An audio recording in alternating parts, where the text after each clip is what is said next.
Welcome to the beginning of the episode, being recorded on a Tuesday, which is exciting. It's Tuesday. How has this week been treating you guys? Great, sort of. It was sunny. I got my first suntan of the season. I also got Yeah, suntan. you look like you got some sun. Yeah, I was The, uh, I was sweeping HPB in today, the HPV. watching the. I was participating in the laying of the pavers. That's a lot of papers you got down.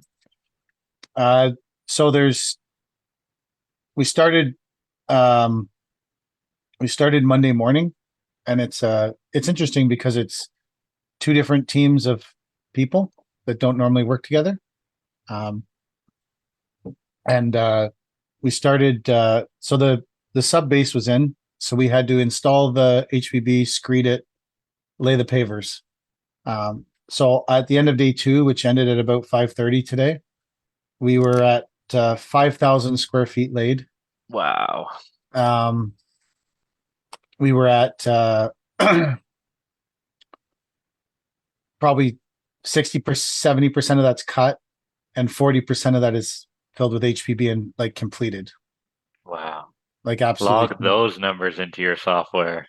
So you know what's awesome, and I don't think that they ever intended for this tool to be used in that fashion, but it's actually made me think that maybe I would want one. Um, Jack has been going out every hour, not every hour, but periodically, and doing a measure of the area that's completed and then calculating the production rate. Because the Mosier gives you an exact calculation of what you've laid. So if you Yeah. do it consistent, it's a pretty neat tool. Jack was showing me how to. It's a lot of technology for me, but it's pretty cool. And so he knew exactly to the square foot what we laid the first day, and now he'll know exactly what we laid the second day. And when the guys first started laying it, when it was a small area, he was just doing it once an hour quickly to see what their hourly production rate was on laying the pavers. So, Hmm. um, See, we you would know, just count pallets like the old way, right? How many pallets did you do today? Well, I did 6 pallets. yeah, so that's what we used to do too. Yeah. Like I would say we used to do, one of the big jobs we did 34 bundles a day. But because they're 80 mil pavers, the bundles aren't 100 square feet anymore. They're 72.6, and you can still calculate it. I agree. But, back in the day, a bundle was normally about 100 square feet, but Yeah. really you're robbing yourself of 25 square feet if you're calculating it that, or you're adding 25. Anyways, none of the guys, basically, um, Matt from Apex hand graded the whole 5,000 square feet with a 6 foot level and stayed Uh, ahead of and stayed ahead of um, Tyler's crew, Tyler from Hallscape's crew, which are just absolutely crushing it. I said to Matt today, he graded out because basically Matt grades out enough for them to get till 5 o'clock, and then he goes back to the beginning and starts cutting with his guys and sweeping HPB. Um, wow. so he was done grading at like 1 o'clock, and I said, "Bro, you're like one guy with a 6 foot level grading a road ahead of five of the fastest people I've ever seen laying pavers, and you crushed them. Like you fucking crushed you. You were done what they would need to do by 1 o'clock in the afternoon, and you were like cutting and sweeping HPB in on the other side of them.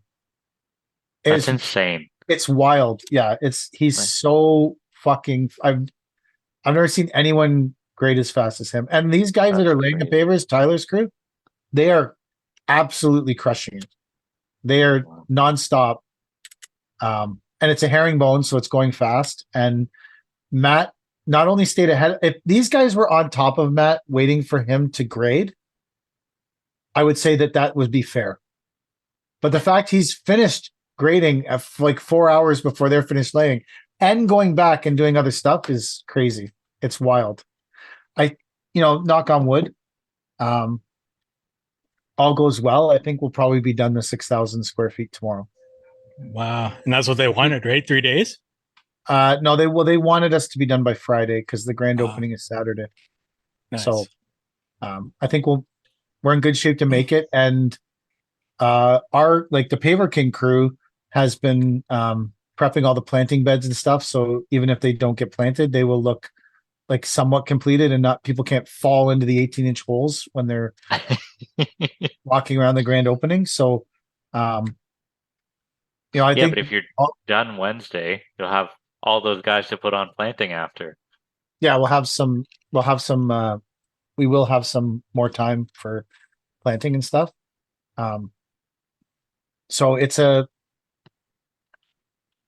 really good. It's been nice to see everyone work together and be able to come together as a team for a common goal, and all the guys are working hard, and it's been a great 2 days that way.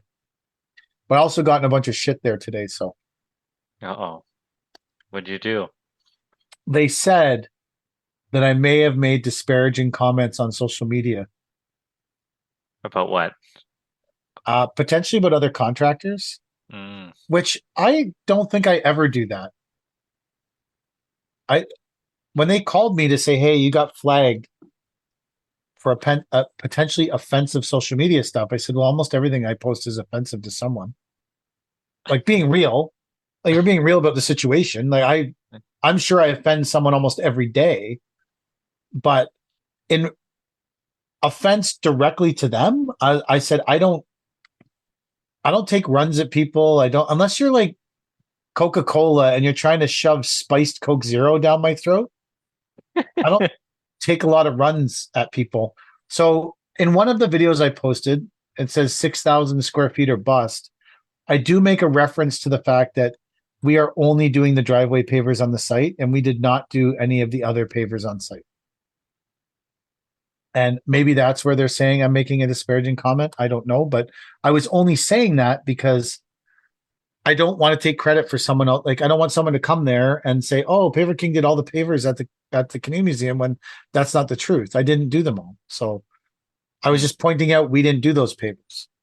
The I never made any commentary about the quality of the install or what I thought about them. I just said we didn't do them. So, or maybe I did. I don't remember exactly what I said, but that's what Ricky says I said. So I'll go with Rick's version because makes me look better. So what's the blowback here? Are you in trouble? Are you getting reprimanded? Are you getting fined? Are you? I I told them I don't think I've posted anything offensive. If you find something offensive that I posted, then tell me what it is and I'll take it down immediately. Nothing wrong with I mean, that. That's fair. I don't, I, it's not like they gave me authorization to film their construction of the Canoe Museum. I mean, I think they were also worried I was going to start. I know they're having a huge grand opening, and it is. I mean, honestly, I know when you say it's a canoe museum, you're like, okay, it's a museum full of canoes, but the building and the presentation of the canoes and the way that they're being displayed, it is an epic building inside. They have a cafe that serves booze. They have food. They like you can go and paddle like traditional canoes out on the water and stuff. It's They have a fire pit. They have a gathering circle. It's it's an epic place. It's really cool. The building is fantastic. I don't know if you guys have seen any of the videos of the Corten steel building. The building is ridiculous. It is an epic building. And the canoes are. I've walked through it a couple times for different reasons. The canoes are really cool. Like I didn't know there was that many kinds or shape. It's a really neat building. I would tell anyone to go there. It sounds like you're sponsored by the Canoe Museum. Not sponsored by the Canoe Museum. PK, the canoe They literally connoisseur. they literally just reprimanded me. I can't be sponsored by them. Like it's a cool place. But I haven't posted any videos from the inside because I don't fucking care about it. And any videos I've posted, you can see by looking through the fucking fence. It's just a wire fence. Like so they've been really nice to me though. Like the people that work there that run it have been fantastic to us. So if they need me to take a video down, I will take it down. I have 10,000 other videos. Who gives a shit about that one? Paver King Out and About, episode 13, banned. No Man, longer watchable on YouTube. I just feel like it's code for like a lesbian museum. Every time you say it, it's the canoe museum. Like, and I know it's a terrible thing to say, but that's what I'm just thinking. It's a lesbian museum full Now of who's going to get canoes. banned? Yeah, you can't associate with me anymore. Ah, that's the least of my problems, I think. Uh, I think we hired a new driver today. to So do that the old driver's job, or is no, that still he only has a kibosh? DZ. He only has a DZ license. But he seems like a great guy, and he's driven triaxle roll off trucks, like cable rail trucks. He's never driven a triaxle dump truck, so we're going to give him some training.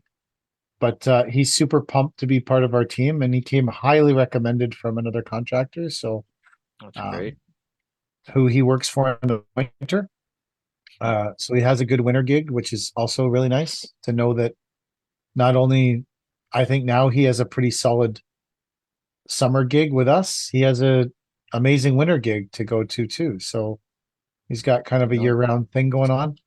Um, I nice. haven't met him, and Kelly met him and interviewed him, and she thought he was great. So he starts training on Thursday with Cody in the bin truck. So if he survives the day with Cody in the bin truck, then we'll be ready for he'll be ready, I guess, to go with Christy in the triaxle on Friday and see how that goes.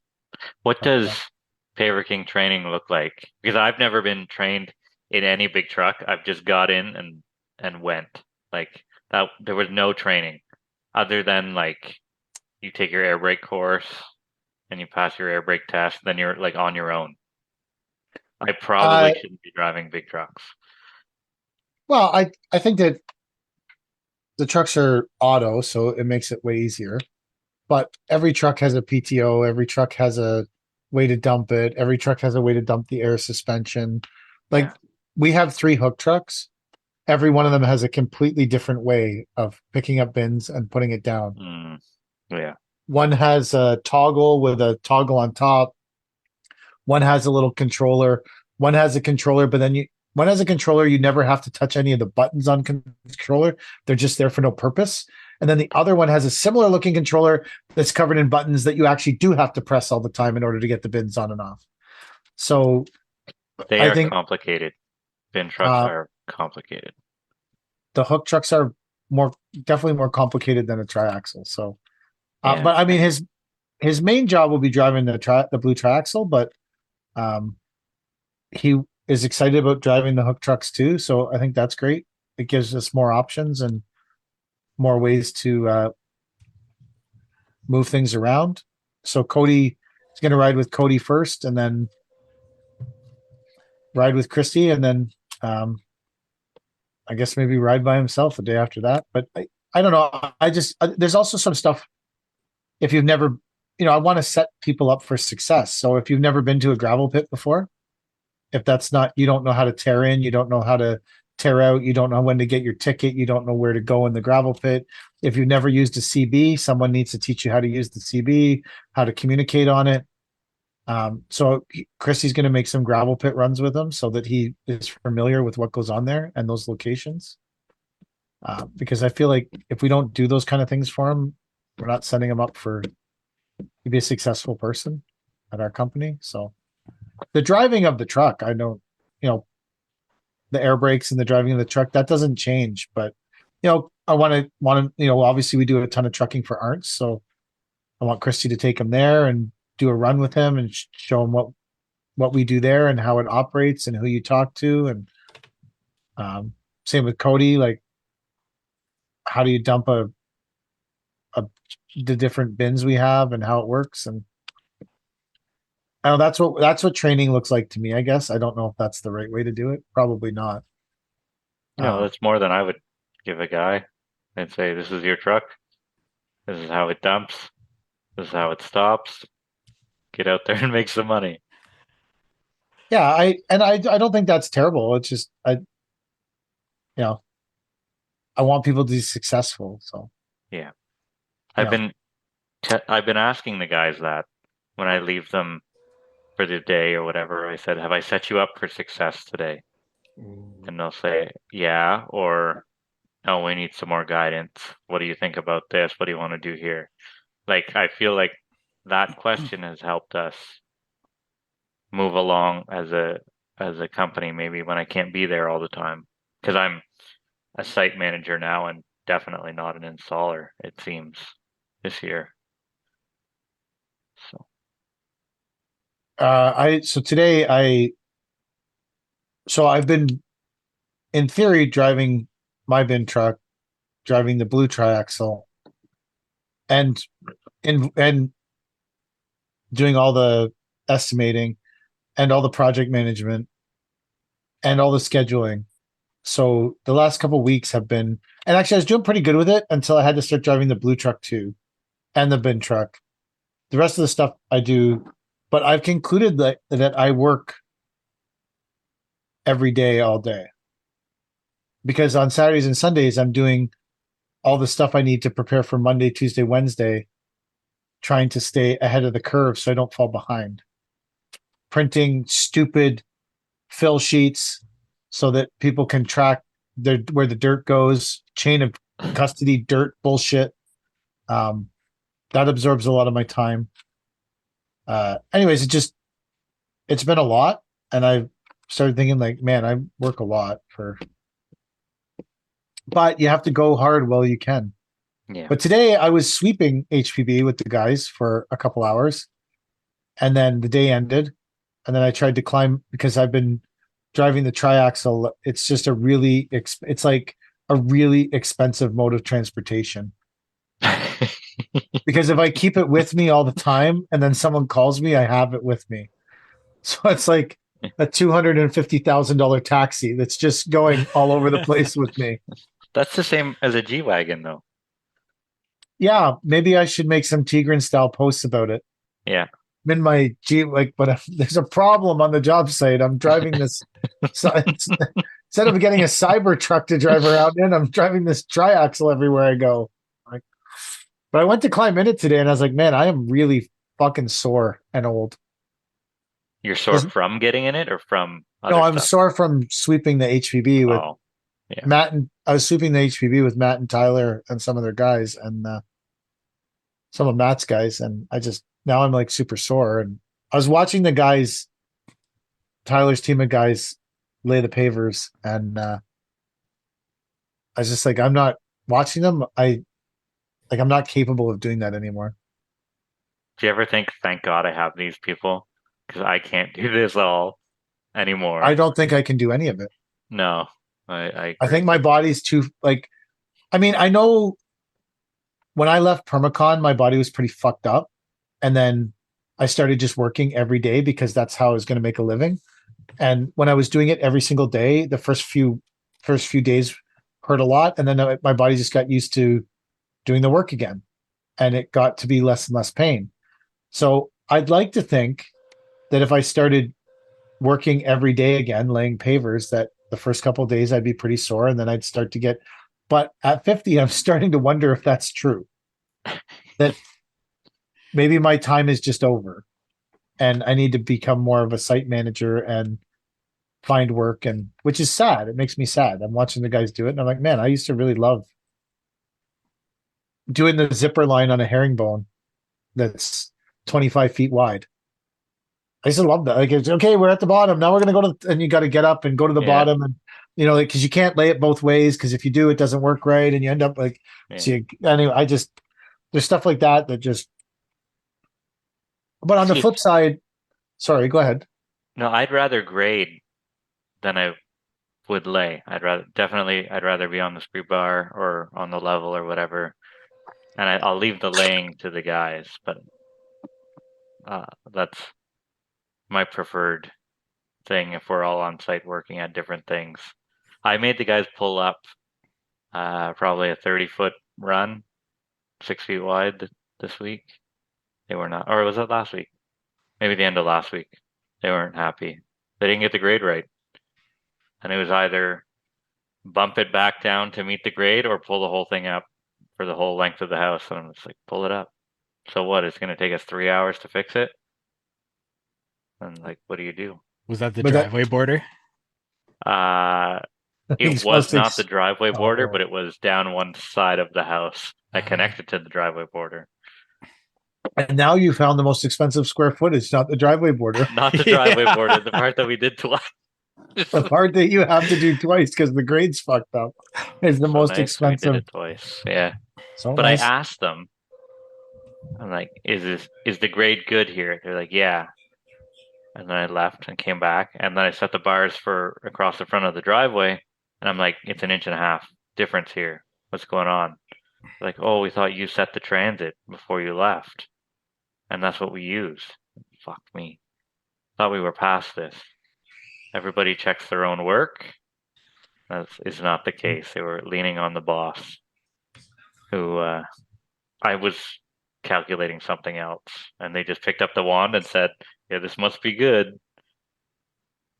So anyway, that's So an how do you? expensive mistake on my part. Well, it's good that you're taking ownership. Well, we've established that everything is my fault, right? Or everything's your fault, or Yeah, I agree how with you. much. My client, they were very happy, and she's like, "What are your workers like? I want to get them something." She's like, "I noticed they drink a lot of Red Bull," and I'm like, "Well, the only thing that really motivates them is Red Bull, cigarettes, and their paycheck." She's like, "I'm not buying them cigarettes." Well, don't worry about it. I got the paychecks covered, so don't need to get the You money. should have said buy them. Go to the cannabis store and buy them drugs. She would have. She It's absolutely legal. would have. Yeah, I know, but not on my site. Like, I'm not saying to do on your site, but to take home with them, yeah, I know, but or to do just as they walk through the gate and put down and say, "I'm not high at work. I smoked outside the gate." yeah, that gate. They got upset because I made them stop parking in the compound, and now we have a new chain link fence that runs across the front of the yard. I made them all park on the outside. They're like, "When's the bus coming to pick us up to bring us to the shop?" Because it's maybe like a 200-foot walk, maybe 400 feet walk. But there you Do go. you park out there, or do you drive your truck in? I drive right through. Are you kidding me? Well, I'm always there's in my truck. I have my morning meeting from the truck. I'm sitting in the seat, and they're all in a semicircle around me. I've had a couple morning meetings lately from the seat of the Veloster, and everyone's taller than me looking down. And I'm Oh like, no. listen up here. I'm in this Veloster. That's a good way to show authority.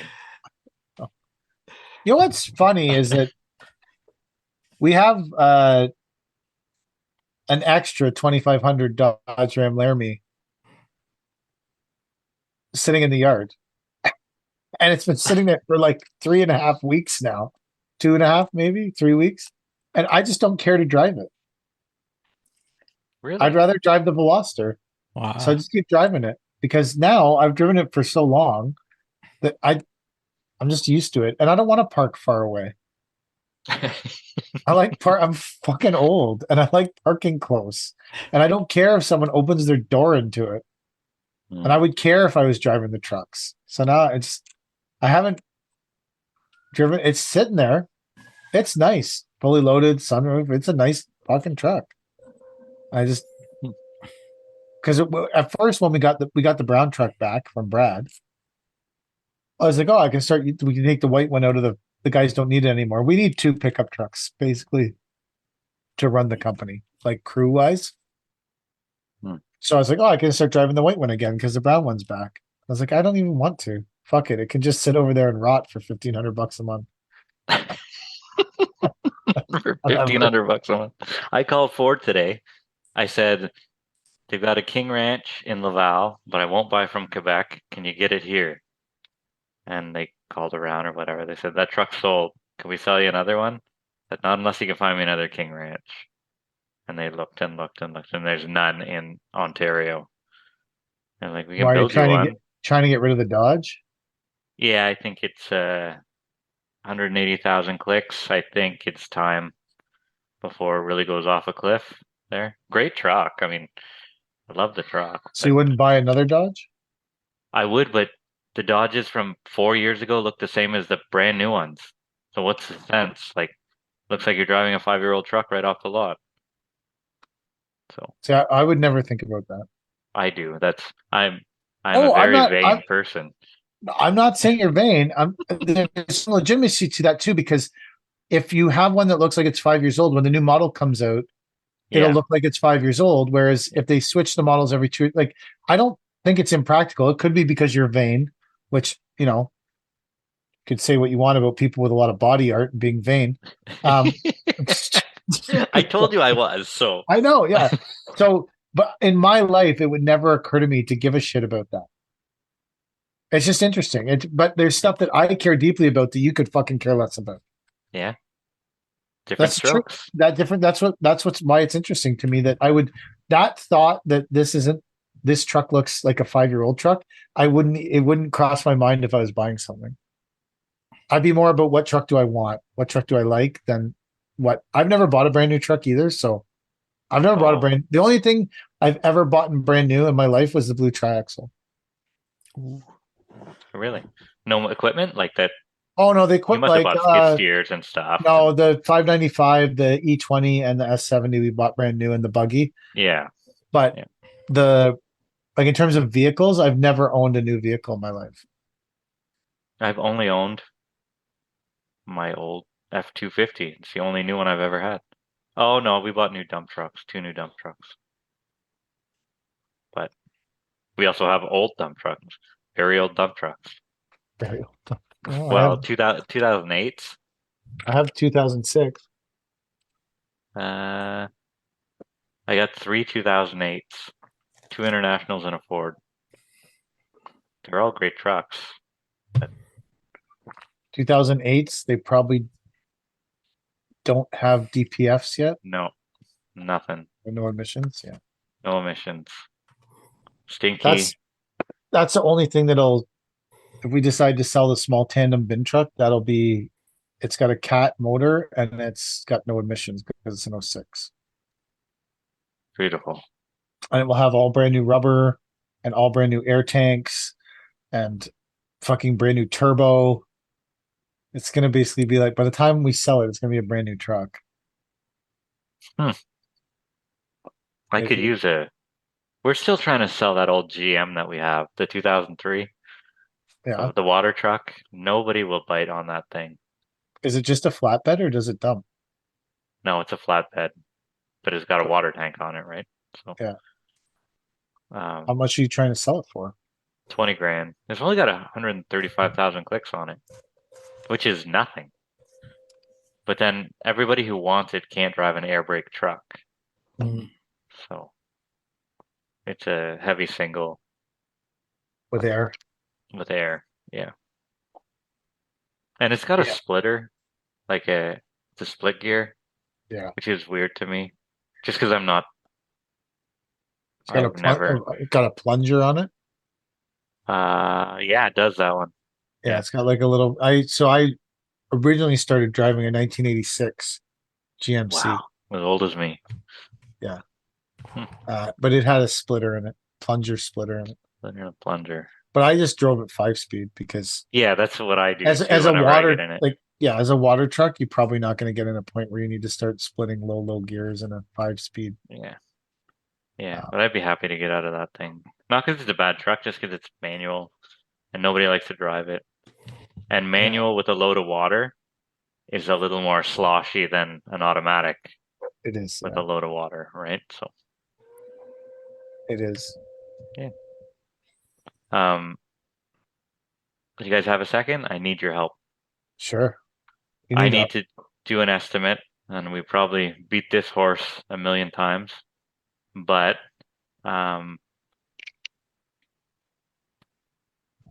I have a concrete wall to take out, or price a concrete wall to take out, but I don't know how thick it is. What's the course of action? Get a Moser. No, I can't Moser underground. I can't. Oh, yeah. We priced this. Jack and I did this. Yeah. So how do you cover your bases and not lose your shirt. Because this could be a foundation wall for all I know. This is commercial. No, it's a residential job. The If it's residential, I would just do like a certain amount. This is what I'm quoting for, and then anything over that would be a change order. Okay. That's how So- I do things. I was Yeah, thinking but Chad, if you do that, are you going to charge the change order anyways? Yeah, that's the if problem. it's a 4-foot thick wall, you fucking right I am. Yeah. Like I so would never be worried about as much as the thickness of concrete. I am always more worried about how much fucking steel is in it. Mm. So a breaker, both if you are put a a- problem, I suppose. if you put a breaker on a 4-ton or something, or maybe you can't do that because you I have a tilt can't. rotator. I have a tilt rotator on.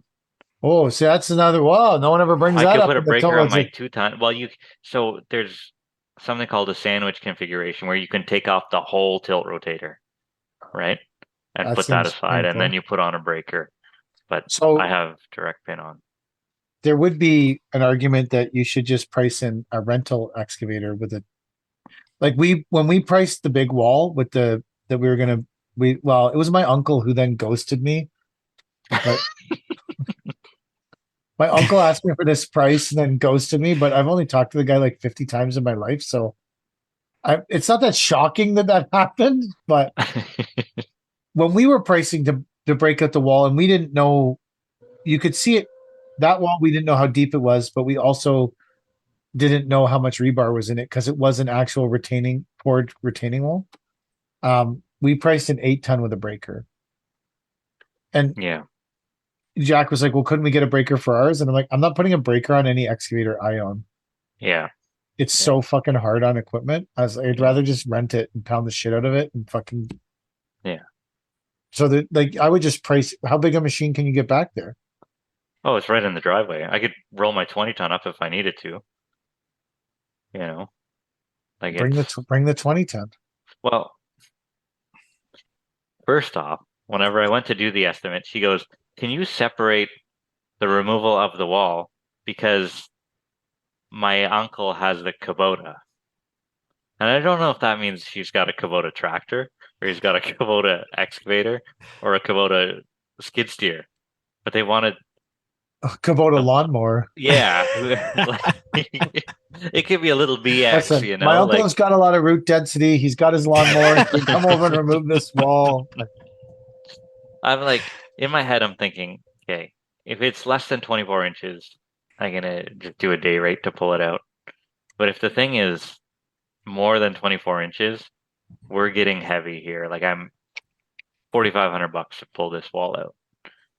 So I was um, 30 grand to get rid of the wall. once I have the wall out, I But can I also dispose got of it. ghosted right after that. Yeah. So let's just take that into account. Yeah. Like I find for me, like I have all this shit, right? Other than obviously a breaker. But if I need to take the 8-ton there, I can pull it out with the 8-ton. If I really had to get it out with the 20-ton, well, it's going to cost me $1,500 to float the thing there for an hour and peel it out, but it'll be out. What do you do if you don't own all this shit? You Like rent it. you, Well, Mike doesn't own any of that shit. Mike, if you have to get rid of this wall, how would you put together an estimate for it? First, there would be a rental. Yeah. In terms Yeah. of disposing it, there'd be bins. is it more cost effective for me to do it than it is for you to do it? Well, you have to establish some parameters here. Well, So, let's do it. Do we have time? Don't we? so got a bit? no one knows how. So there's 3 of us. How long is the wall, Chad? 60 feet. 60 feet of wall. Yeah. And how thick you're talking about, when you're talking about what you don't know and what you do know, how thick is the wall? From what I can see, it's about 18 inches thick. There's asphalt covering some of it, but you can tell from the profile of the asphalt that it sinks right behind the wall. So I'd say a profile of 18 inches for the wall. And then But you don't know how. the depth. I don't know the depth Don't know the depth. or whether there's rebar. And is it leaning forward? Is that why No, it's it's coming out? straight. Oh, it's straight. So it It's straight, could but be very deep. It's fairly straight, but it looks like it's rotting underneath where the water comes off the side of it from the asphalt. So it could be flaking off So how tall is the wall above grade? 10 inches, 12 inches above grade. So you're saying there's 60 face feet of wall to take out Yeah. at 18 inches thick, and potentially there could be another 60 face feet below ground if the wall's 10 inches below ground, which I don't think is unreasonable. Right? Say So that again, really, sorry. so I'm saying there's 60 face feet above ground, 18 inches thick. Yeah. And that potentially you could say there's another 60 face feet conservatively below ground. Yeah. Because the wall is going to be at least 10 inches below. Yeah. Right?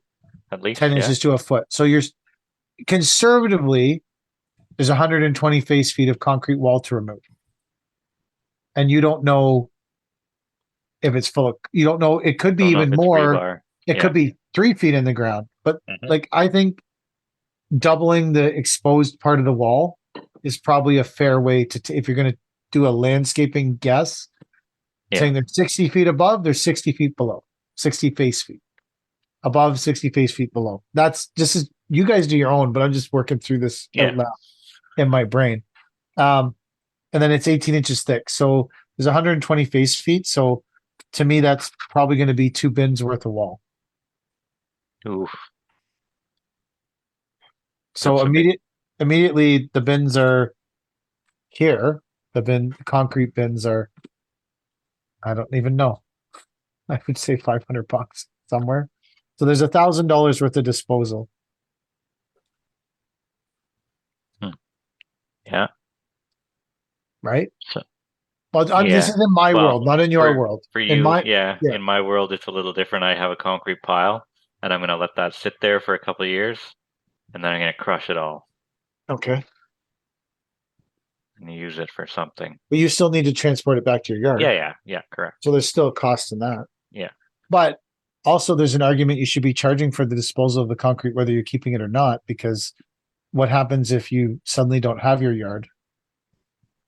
Yeah. And you need to keep your pricing relative to, that's just saying that's an argument you could make, whether or not you chose. So there's for me, there's $1,000 worth of disposal. And then I'm going to have 3 guys, because I can make the argument I could do it cheaper because I own the bins. But what happens if I don't own the bins? Yeah. Right. Sure. In theory, it doesn't cost me $1,000 because I own the bins and the trucks, but I also need to price it to make profit. So if I go do the bins on my own and I'm not invoicing myself, but I charge other people, whenever we do a job, I'm invoicing myself whatever we charge other people for the bins when I'm doing the estimate. I'm not doing my actual bin cost. Because what happens on the day that my bin trucks are all broken down and I have to call for someone else's bins, which has happened to me a lot. So I got $1,000 in that. Now I'm going to send 3 guys with the crew truck and the stuff. So that to me is going to be another $2,400 for the day. And then I'm going to rent an 810 with a breaker to do this job because I think it'll be fast. But then I'm also going to need to bring a skid steer to put the pieces into the bin. So I got the 8-ton rental, which with this breaker, which is probably $1,000 for the day. I got to float it there too. And then I need a skid steer for the day. So if I was doing this, I would be, let's see, this is stimulating audio, guys. Fucking crushing it. Everyone could add a drum roll in there and everyone just listening to me fucking look incompetent here, trying to not be able to add simple numbers. I'm looking at $5,500. How much? Sorry, 55. $5,500. Okay, I was at 45. I was gonna do it differently. If push came to shove, I was gonna roll that 20-ton right up there. Gonna pay my $1,100 float fee or whatever. Is that float there, float back, or is that Float float there and only float one? back. Yeah, Okay. All right. and I'm gonna have him sit there for the hour while I peel it out. Yeah. Or not. I mean, he's welcome to leave, but I'm gonna hopefully be done that pretty quick. 20-ton, bust it up into pieces, put it in the back of the dump truck gently, and we'll make a half day out of it total. But with my $4,500 fee, I'm thinking to myself, no one's gonna go for this. Like, no one's gonna want to pay this. Like, I almost give people deals because I think I make light of how much work there is to it. You know what I mean? I'm Right. like, that can't be worth that much, but it absolutely is. Yeah. Obviously, it is worth what I want to charge plus more if Mike's going to do it for 5,500. What did you come out with, Mike? So this is something that I would just subcontract. I wouldn't touch this because I'm not set up for it. Mostly because I would need two pieces of equipment. It would just make a lot more sense that I just subcontract it out. So I've got two bins, 700, delivery of a machine that I've never rented before. So I'm just guessing on this. Delivery of the machine plus rental for, I'm going to say just 2 days. So 700 plus 500, that's 1,200. And then plus me for 2 days, that's 2,000. That's 3,900. I add my profit on that. I'm at 4,350. Holy shit. We got a tight spread between the As three of us. always, I'm the most expensive. Yes. But you have the most overhead of all of us. At least no one's. I don't think so. I think you have more overhead than I do. You think so? I think absolutely you have more overhead than I do. I don't know if I do. How many trucks do you have total? 7? I have 5 plus 4 pickups. I have 9. Fuck. How many trailers do you have? 3. Well, I got the Wait, 20 1, ton, 2, the 3. 30 ton, 2 7 Yeah. tons, 2 dump trailers, 2 dual trailers. Holy shit. Yeah, you got those dump trailers I told you years ago. Just get rid of the dump trailers. I used it today. It worked fucking slick. Because Yeah. then we left it on site with the because the HPB that we were laying the pavers on is like a washed stone, and it's like not a chipped HPB. It's not a chipped angular HPB, and I was worried about it getting into the paver joints because it just didn't seem like it would. I think in the end it would made no difference, and this was just me overthinking bullshit. But we ended up picking up. Arts has an angular, true angular HPB. So we picked up 3 yards of that to sweep into the joints, and we left it in the dump trailer, and then we just scooped it right out. So I think that maybe that was really practical today. Tad, the record. Could have also got it in super sacks and not have to worry about any of that. Did you guys see the videos of us using the chute on the dump truck? That worked pretty sick. Yeah. Sweet. We've done that. Great for Riverstone. Our pea gravel. Yeah. We did it because there's nowhere clean to dump the HPB on the site, and I didn't want it to be a mess. Yeah. So it probably took an extra couple hours to do it that way, as opposed to dumping it. But it made sure that the 3/4 clear didn't get fucked up. And it made sure there's a clear separation between the HPB and the 3/4 clear. And there's absolutely no dirt in the HPB. So I think I think the extra hours were worth it. There's probably some internet pundit who will argue with me, but whatever. So I guess I do have more potential overhead than you, Chad. I think Chad brought up a point that I think a lot of people struggle with, where you do the math, you come out at a number where you're just a lot higher than what you think it's worth, or what the client you think what the client would think would be worth. I'm tired. I'm stumbling over my words. You got some sun today too, I think. Yeah, I did. But how do you guys get over that and just submit a quote, especially when maybe leads aren't as plentiful as they have been for the past few years? And you might be wanting to get a job to fill in a hole in the schedule. Well, sometimes I don't get over it, and then I give the shitty price, right? And then Shovel your way to a good price. yeah, I figure out how I'm going to do it cheaper after the fact. But So I feel like every job has some job killer in it when you go to bid it. There's always the job killer for me. Maybe not for everybody. Maybe it's just me because I'm jaded because I've done it so many times. But so the concrete wall we were just talking about. Originally, my uncle who ghosted me.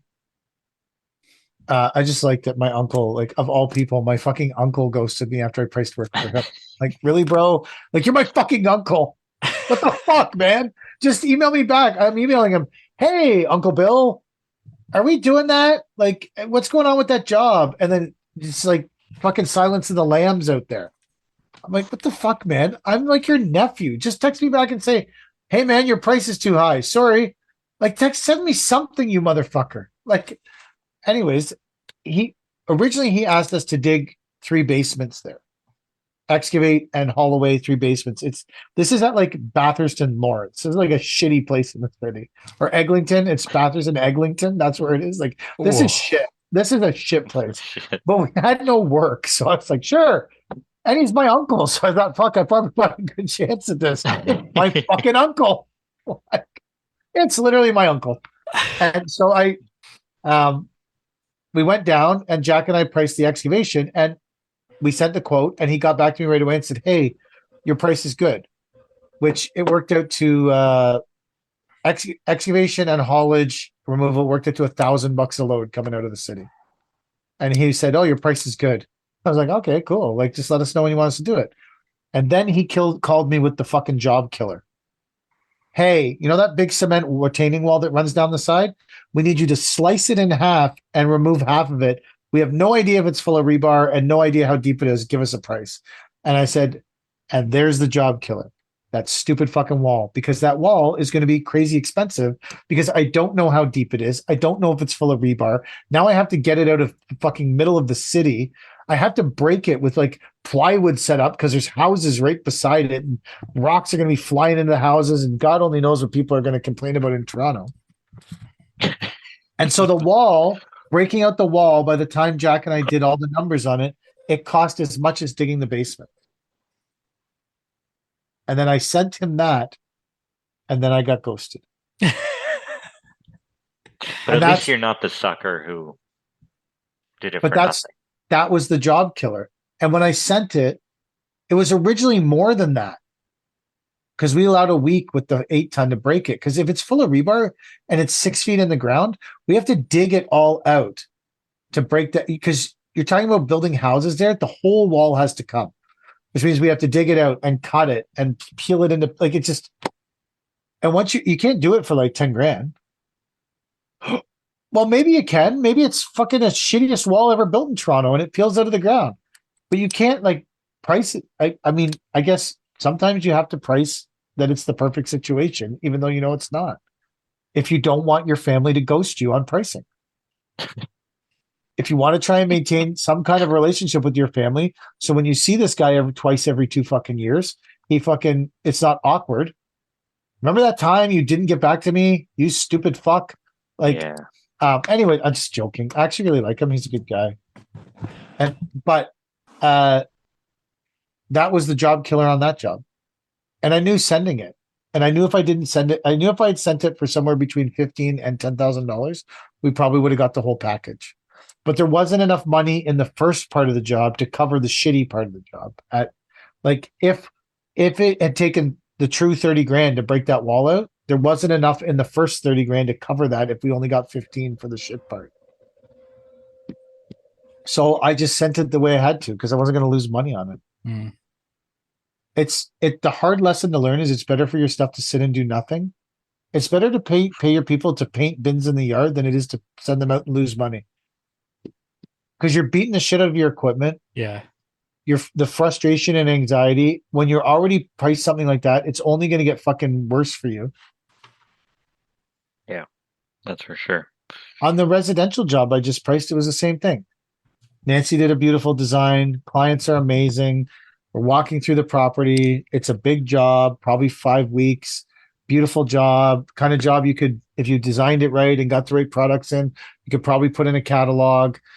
It's absolutely gorgeous house, full renovation, kind of clients you want. We walk around the whole house. We get to the far side of the house. We look down and they're like, we need you to rip out this pressure treated wood retaining wall between these two houses that's 4 feet high or 3 feet high and runs the length of the houses. I was like, and like on all projects, we just found the fucking job killer. Because this retaining wall offers no benefit to these people. It's a retaining wall between the houses. You know what it does? Retain dirt that no one gives a fuck about. There's no bubbling rock.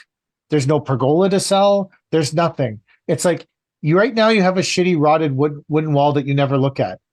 For the mere price of $35,000, which should have been $45,000, but I knew I wasn't going to get the job. Now you can have a stone wall that you don't look at as well. And exactly. On top of that, the second job killer there was like, oh, we're going to split the wall with our neighbors. I'm like, oh, good. So now I have a astronomically expensive item that they're splitting with their neighbors who are on the high side and can't even see the fucking wall. Oh, yeah. I was like, this job is dead in the water. It's absolutely fucking dead in the water. So I priced it. It was supposed to be like 40 grand. I was like, I'm never getting this fucking job for 40 grand. This is going to kill my whole fucking job. But I looked at the whole job overall and I said, if I take a couple points off every other item, where could I put this wall as a price? Because now I have to separate it and explain to the fucking motherfucking neighbors why this is so expensive. Do you think they would piece you out though, and then omit the wall completely, and then you lose your points on the other stuff? Well, those points were going away because I was just taking it off the top of the wall. Like say the interlock, say on all the interlock, I was like, you know what? If I take 1 point off all the interlock, it's $2,000. So the wall was 40, now it's 38. If I look at all the planting and I take 2 points off the planting, now the wall goes down to 37.5. That's the only way I can lower a price is to say, what else can I take it off? Like, and then I say, I lower the wall 1%, and I have another $800 off the wall or what, like, or 2%. And that's how I got the price down, by going to all the other items and saying, if I take a couple percent off this item, 1% off that item, that way I'm not just dropping one item and I can't get fucked like you just said. Yeah. If they do drop, like, so anyways, the shocking part of this was we presented the price, whatever. The wall immediately went bad. Immediately they were like, this wall is expensive. I'm like, wow, no shit, man. I don't want to price it. I don't want to do it. So my suggestion was just leave the pressure treated wood wall. Because pressure treated wood walls don't just fall over. Like when you see, you show me how many videos or pictures you see of exploded pressure treated wood wall. You see hundreds of stone walls that were incorrectly built. This is where this stone wall exploded all over the freeway. This is where this stone wall blew up in my backyard. When was the last time you said, oh, look, here's a completely failed pressure treated wood wall? It takes years for them to rot. So I'm looking at the wall going, you know what? This wall's probably got another 10 years in it. And 10 years from now, I'll probably be dead. So I said, whoa. It's true. We all know it. Well, why don't you build it for nothing and then offer a 10-year warranty then? Yeah. So my first suggestion was just leave the wood wall. I don't care about it. And the rest of this job is beautiful, and I really want to do it. Yeah. So there was a bunch of back and forth. I made some suggestions about putting armor stones in front of the wood wall so that the wood wall would remain. Because one of the problems with those wood walls is it's expensive to get rid of the wood. Because it's saturatedly wet and you have to take it to the transfer station.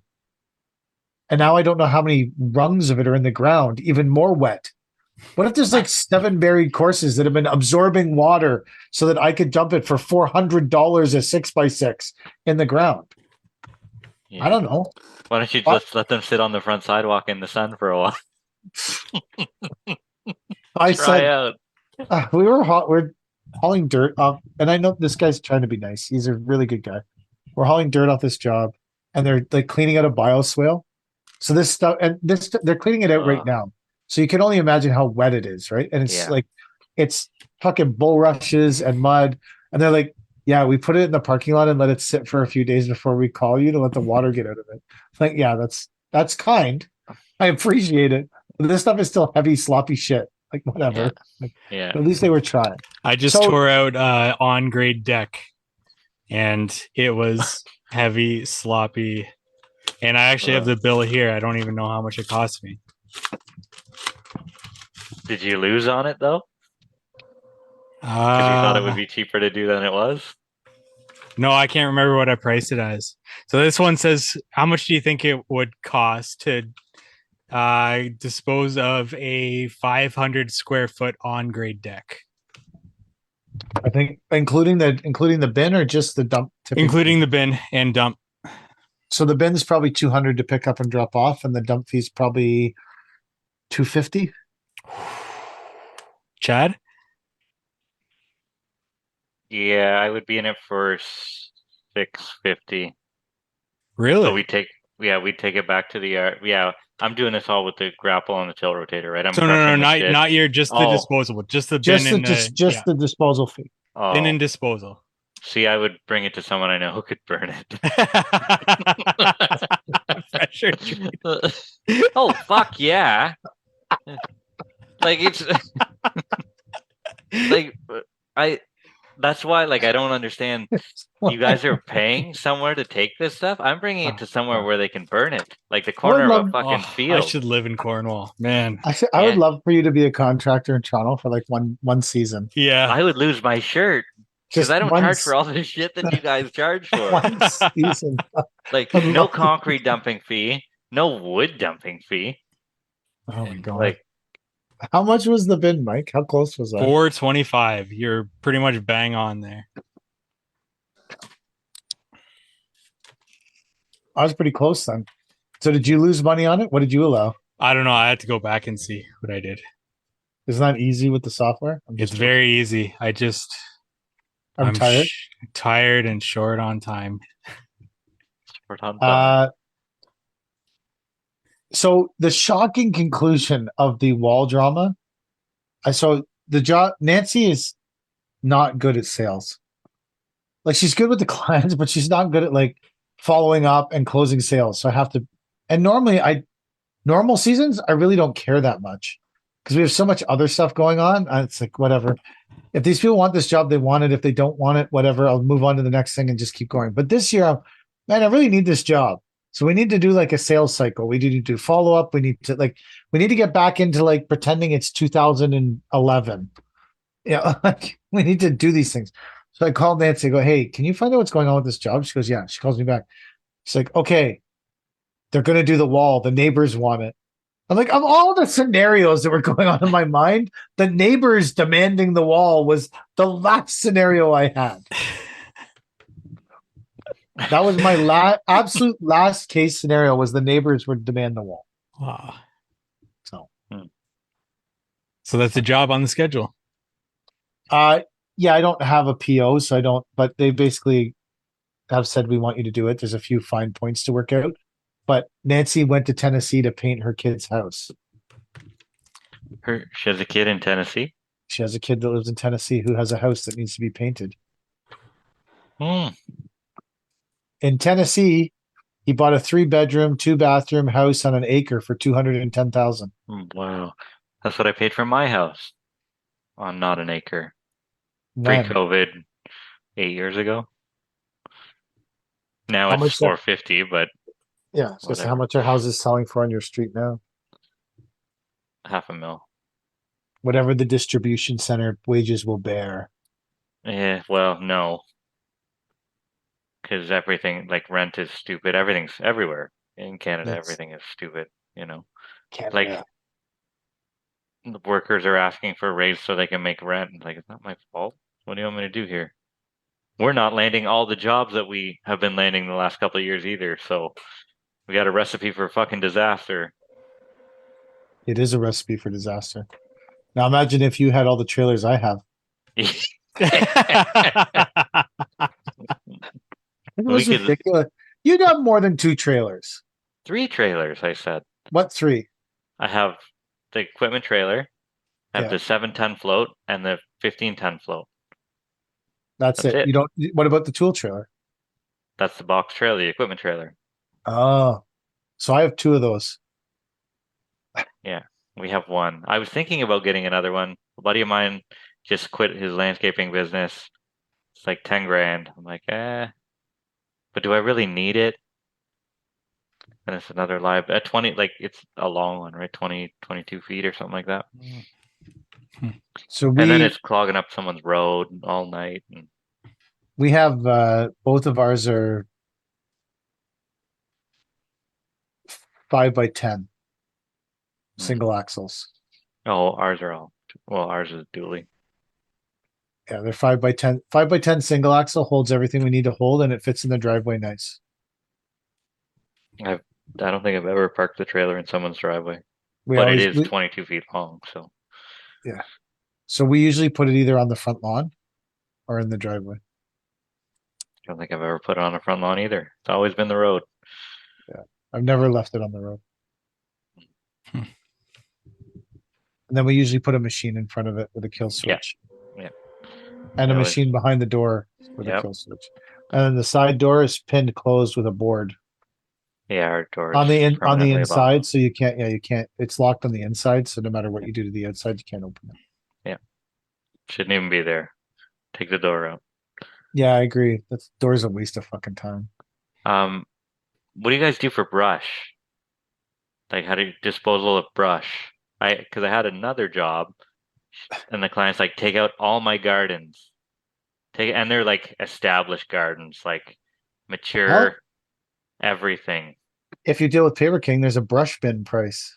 Oh, really? So we put a bin down and then you fill it with brush and then we take it away. Do you burn it? So no, we dump it at Arnt's. I don't know what they do with it. See, we burn it. Uh, Just I don't- put it in the I- back of I- the truck and just take it I don't somewhere. have you a can lot burn of it.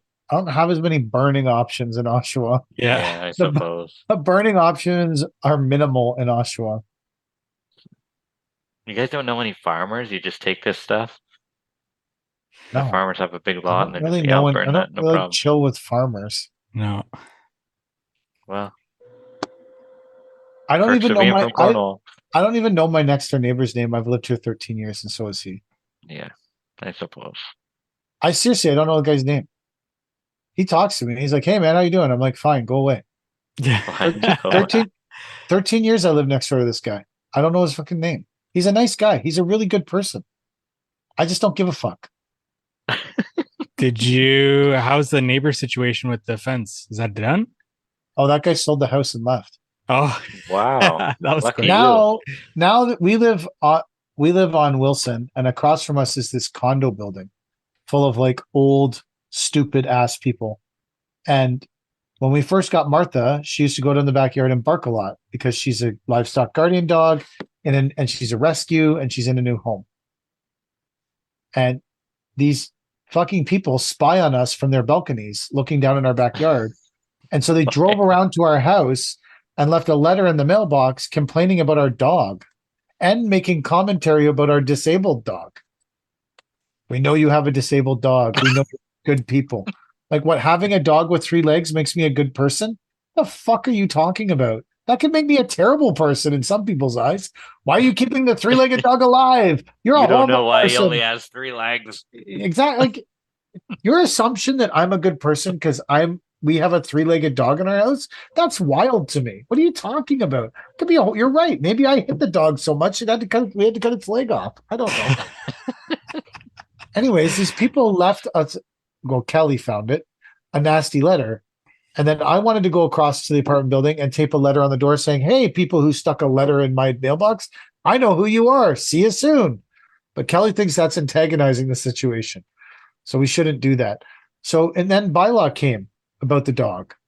But now the dog has like a training collar and she's doing really good and she's more comfortable and she barely barks at all.